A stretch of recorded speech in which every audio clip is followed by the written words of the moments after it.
Saliwat na yung gabi naman sa gyapon sa aman mga televiewers. So, nabatian nato naging basa about sa pag-abot ng Espiritu Santo sa adlaw sang Pentecost. No? Ang Espiritu Santo, amoy ninin siya ang naghahatag sa aton sing wisdom, knowledge, and understanding. Kung ginadesire naton ini, kag ginahuptan naton sa aton tagipusoon. Once na i-claim naton, pangayoon naton sa Dios nga may pagtuo, then maangkon mo ang imo ginadesire sa imo tagipusoon. Ang butang lang dapat naton imuon, kinahanglan mangin focus kita. Focus kita dira sa cross ni Jesus. Agud maangkon natin ining balaan nga Espiritu Santo. Gani para sa akon dako ini nga bahin sa akon kabuhi. Nga ang Espiritu Santo akon gid nabatyagan. Like sang nagligad nga adlaw sang Monday sa may adlaw dira sang pag-teaching ni Brother Edwin. So nagakanta kami sa Come Holy Spirit Fall on Me Now. Nga sa bagay nga do hindi magiging kanip palaibi Pero the time nga na-touch ko bala sa pagkanta ni Shalame, kung paano yaging kanta nga may kumbaga may balat jagon yung pagkanta. So, ang pagkanta gali, hindi lang pag gusto-gusto lang. Ang pagkanta sa Ginoo, pwede siya kantahon mo sa sing mahipos, sing mahinay, kung ano ang luyag sa Espiritu Santo nga ginapahimo sa imo, himua, kaya mo nang ginasugo sa imo. That is why nabatyagan yung ang balaan ng Espiritu Santo. Kag naghibig ko yan sa bagay nga hindi ko gani mapunggan akong paghibig mo. Kung baga naghibubunot gid ko. Do matyago do kasakit, no? Akon paghibig. Tungod na batyagan ko ang balaan ng Espiritu Santo nga sa diin nagtandog sa akon. Kay siling naton, kung isang kabuhi naton yara kita sa tion sang kaluyahon, sa tion sa pagtilaw sa aton kabuhi. Apang kung isalig naton ang aton kabuhi, ang aton kaugalingon sa Dios, kag kung tawgon naton ang balaan nga Espiritu Santo, amoy na siya ang maga-purify sang imo heart. Amoy na siya magatandog sa imo tagipusoon nga sa diin. Kis ang aton mga tagipusoon naman may ara ba daw nabatuhan.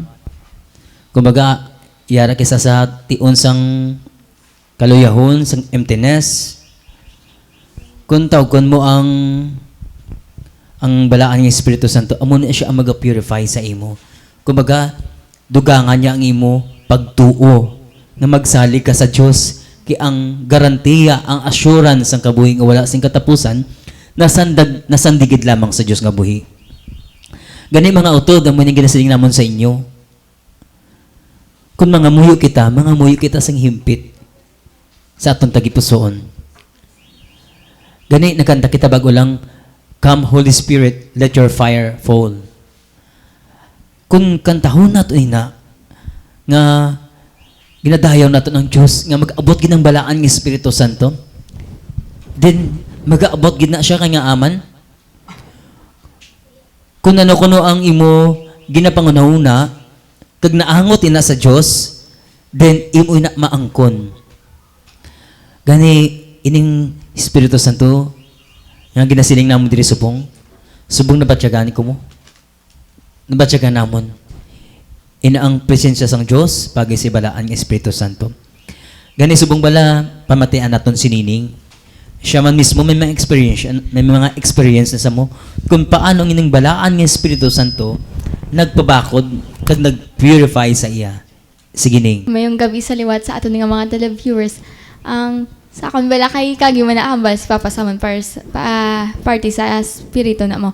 Hambal nga ang aton gali nga lawas may party ang kung templo na siya sa aton nga espiritu kay lantawon ta bala ang isa ka lawas nga wala sang espiritu biskan ano pa na nga sipa mo siya biskan ano pa na nga lampos mo nga kusi mo na hindi yan na mabatsyagan kay tungod wala ang espiritu siya. Kay amo na gani ginpadala na ang Ginoo, sang Ginoo ang Espiritu sa aton. Kay para makabatsyag kita mo kung ang tao bala nagaginhawa ang tao, nagakanta kami di. Kay tungod na siya sa Espiritu. Kag tungod mo na sa Espiritu sang Dios nga gina hatag di sa aton tanan. Hindi na sa amon kag sa inyo manda. Ti amo na galing dapat ang Espiritu sang Dios nga ginhatag sa aton. Kung ang lawas ta ginapakaon ta sa mga pagkaon, dapat ang aton nga Espiritu pakanon ta man sa mga pulong sang Ginoo. Pagi sa Biblia, sa pagbasa ta sa Bible. Kag galing bala kung bala kung mga muyo ta, ang Espiritu ta nga daan, ang Espiritu sang Ginoo ara lang nga daan sa aton mo. Galing bala ang problema lang bala kis nga hindi ta mabatsyagan kay tungod amo to bala sa ginhambal ninong Jan, daw wala tagid siya bala nga hugot sa tigipuson ta bala nga yambal tagid bala sa Ginoo. Lord Jesus, ikaw gid nga ipa-experience mo samon ang imo nga presence. Ipabatsyag mo samon ang imo nga presensya nga ang imo bala nga ang heart mo bala ga daba-daba bala sa nga makita mo bala nga ma-experiencehan mo gid bala ang presensya sang Ginoo balaan kaya nga ma-experiencehan mo ginadayon niya nga hugot sa tagipusoon mo. Ti amo na dapat gali nga kung gusto tagin man gali nga amo na ma-experiencehan tas ang presensya sang Ginoo dapat mga muyo kita sang hugot sa aton nga tagipusoon.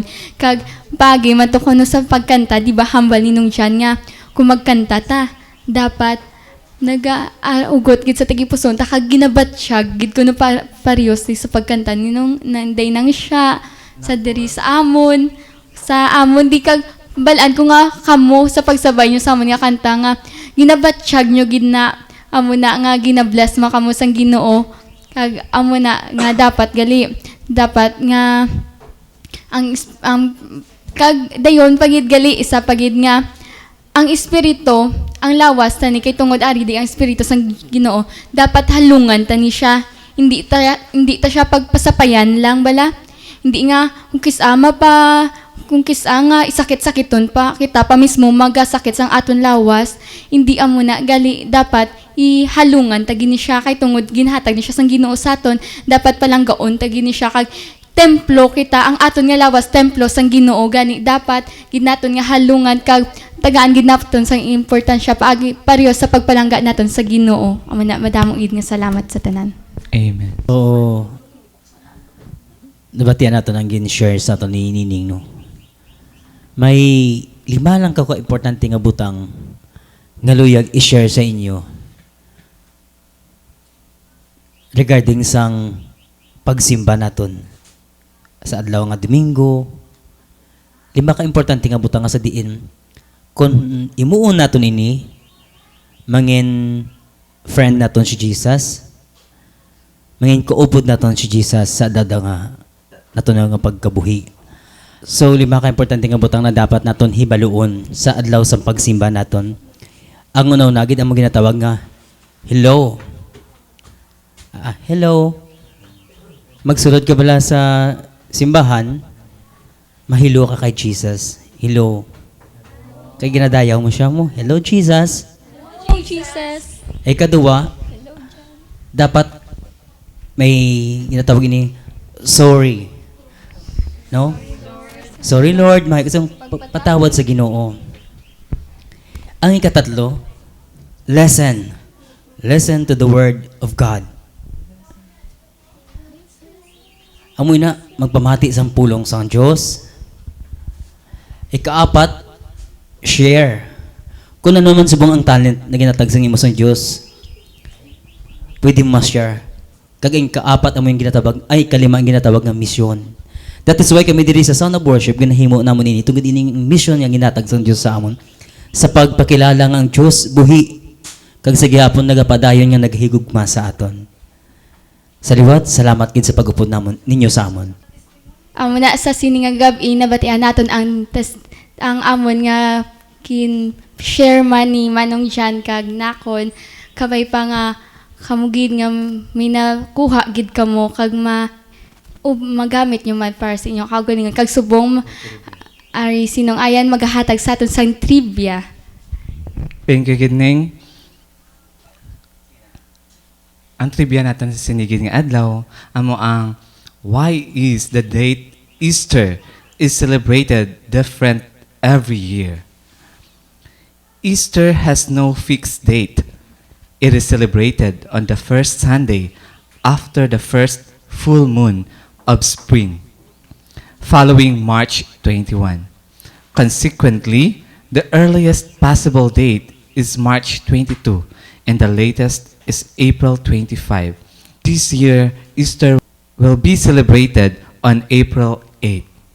May case scripture kita sa mga gabi, amo ang He, the Holy Spirit, will guide you into all truth. That was taken in John chapter 16, verse 13. Pag may kaytot man kita, amo ang I am not on my own. God has made full provision for me as I walk with Him. Kag nagkapasalamat gid kami sa sinigid nga gabi sa panimalay nga nagbaton gid sa amon kay Tita Lorna Bilyesa sa pagbaton niya kay Jesus paagi sa amon. Madamo gid nga salamat. Gabay ang grasya sa Dios magapabilin sa sini nga panimalay. Siksik liglig o maapaw nga blessings ilagin maangkon. Kag salamat kids sa nagupod sa amon sa mga nagatanaw dira sa buong nga tinion. Gabay bendisyonan man kamo sa Dios paagi sa pag-upod niyo sa amon sa sinigid nga programa ang Sound of Worship. Gabay pamadita naton sa aton nga mga neighbors, sa aton nga mga kauturan, sa aton nga mga friends, classmates, nga may Sound of Worship nga naghatag gid sang pagdayo sa Ginoo kag mga panaksihon. Updan yung ini nga programa man sa amon nga Facebook account ang Sound of Worship. Kag i-like nyo na, kag maka-comment ka mo, kag maka-request ka mo sa inyong mga namian nga mga kanta, kag maka-share ka mo sa inyong mga experiences pagi sa mga kanta nga nagpatandog sa inyo. Salamat gid. Ginagrit gid gali namon sing happy birthday si GB and Chris. Kag gina-congratulate sa ilang recognition subong. Kag gina-congratulate man namon si Bimbim kag si Steve sa ilang pagka-graduate sa high school. Congratulations sa amon nga upod diri sa Sound of Worship si Steve kag si Bimbim. Kag salamat man sa amon mga crew diri nga nag-upod sa amon si Wing, si switcher, sa cameraman si Junjun, si Benedict, si Mary Jane.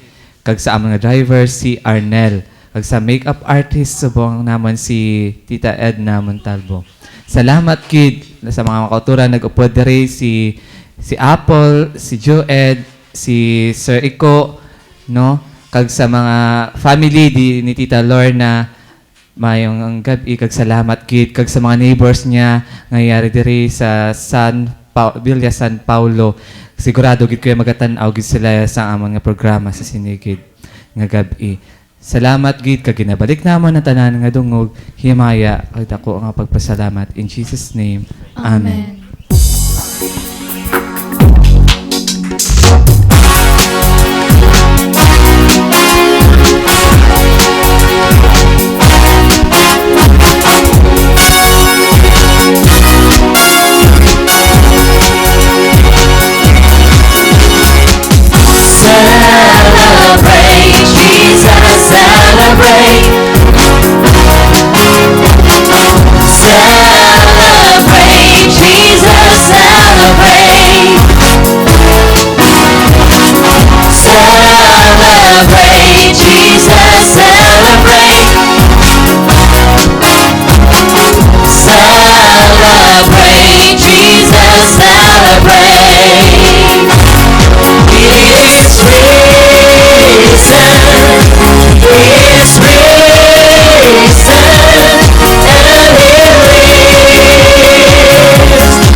distance, I hear the sound of worship unto my God.